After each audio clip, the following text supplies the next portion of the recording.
People consider their pets to be family members, literally. We never like to think of our beloved pets getting lost, but if they do get lost, the chances of them returning home are much greater if they have a microchip. It's a simple and permanent way to identify the pet and who the owner is. Veterinarian Rachel Campbell with Pet Wellness Clinics is here during the National Microchipping Month to talk us through the easy process. Good morning to you. Good morning. It's good to have you back. Thank and you brought you a little so friend much. here. This is Bela. It is. This is Bela. She's 10 years old, Cavalier King Charles. Have a seat.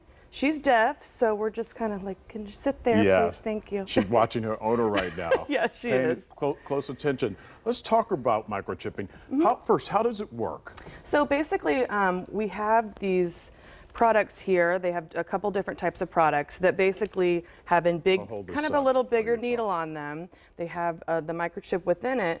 And what we do when we place them is actually inject similar to like a microchip or to like a vaccine with a needle, and then actually push and implant the tiny little microchip under the skin in the sub-Q space of the dog or cat. And the question is, does it have a battery? So there's no battery. It's actually radioactive the way that the scanner will pick up the number itself. So it's supposed to be lifelong.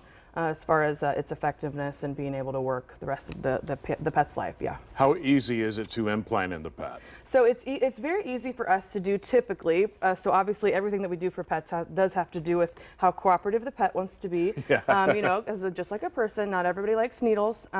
So what we, at our clinic, what we try to do, if it's a new pet or kitten or puppy, we try to actually do it when they're getting spayed or neutered. Right. So they're sleeping. But makes the process easier. Correct. Yeah, and it's just easier on everybody. But if not, what we do is actually we would lift up the skin, so I can kind of show here. We lift up the skin here on the pet, and then we inject the microchip usually in between the shoulder blades here on a cat or dog. So kind of in the middle. Yeah, so it's not a difficult procedure. Cats and dogs have a lot of sub-Q space, so we don't have a whole lot when you lift up on our skin. Right. Cats and dogs have all this extra stuff. Hi, honey, sorry.